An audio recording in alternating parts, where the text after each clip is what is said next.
Welcome to my YouTube channel, guys. And for today's vlog, papunta ako ngayon ng bayan ng Calasiao. Kasi gusto ko or nag-crave ako actually ng puto ng Calasiao. And at the same time, para maikot ko na rin kayo. So tara, samahan nyo ako.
St. Peter and PaulChurch, and ngayon dito yung bago nilang pwesto ng tindahan ng puto.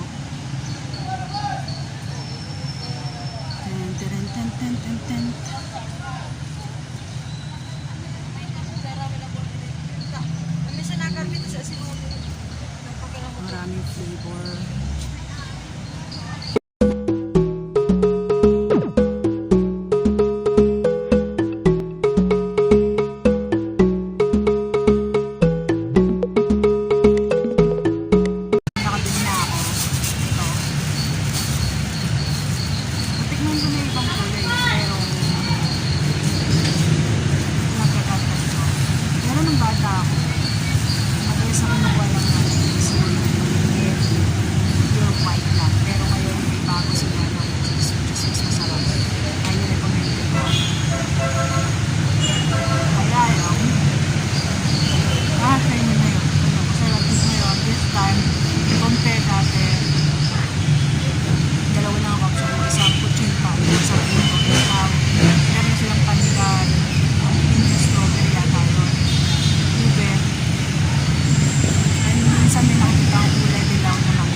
Sa St. Paul and or St. Peter and Paul Church.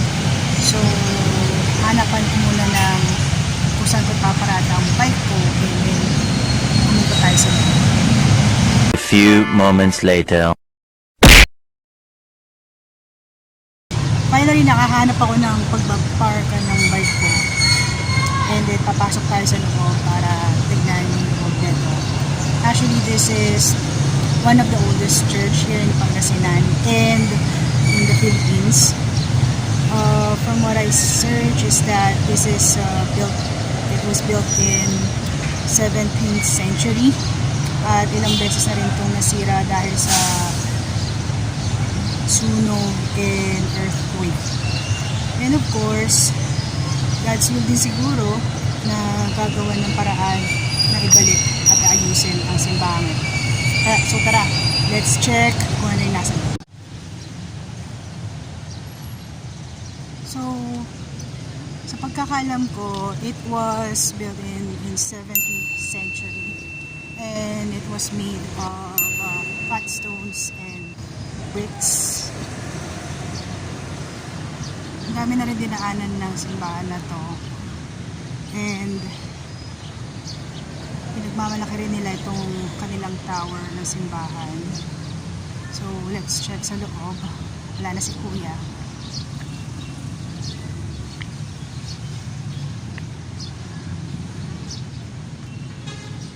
Ang tao, Lunes ngayon.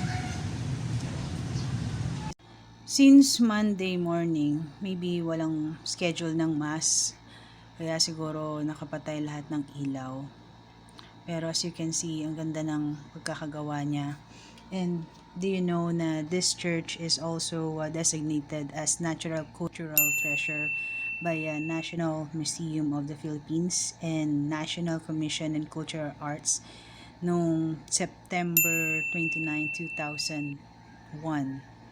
Ang tawag nila dito before is San Pablo de Calasiao noong 1596, pero pinalitan nila ito ng San Pedro y San Pablo de Calasiao noong 1621. These are so interesting facts na magandang malaman about this church.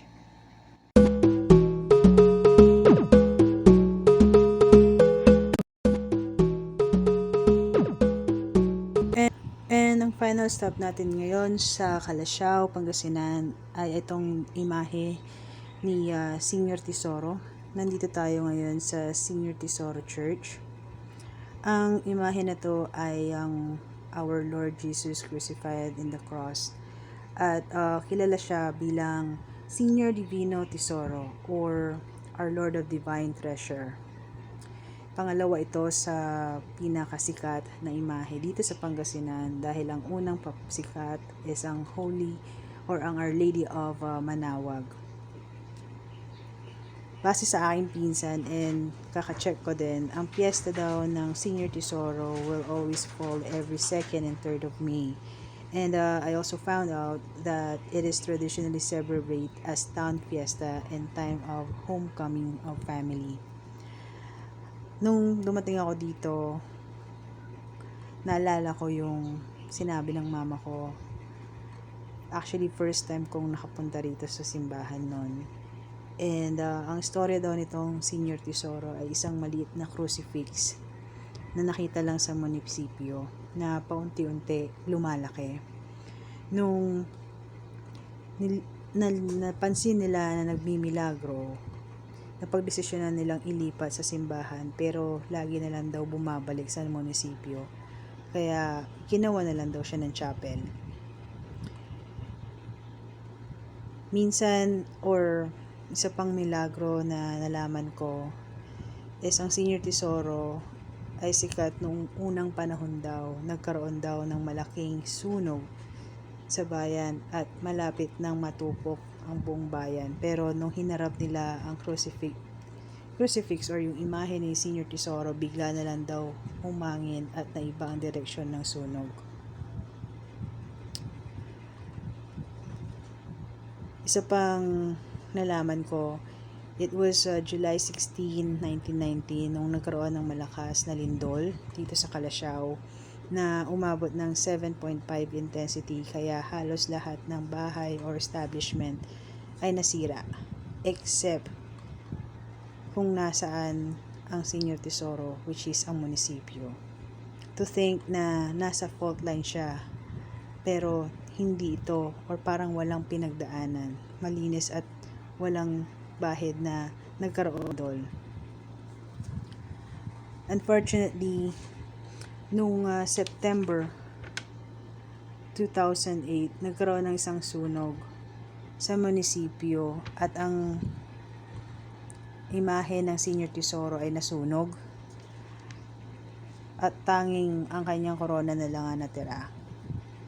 Kaya Unfortunately, wala na yung original na imahe, pero ang niniwala at ang mga deboto ay nandyan pa rin para sa Senior Tesoro na kung humiling ka at especially para sa'yo, matatanggap mo.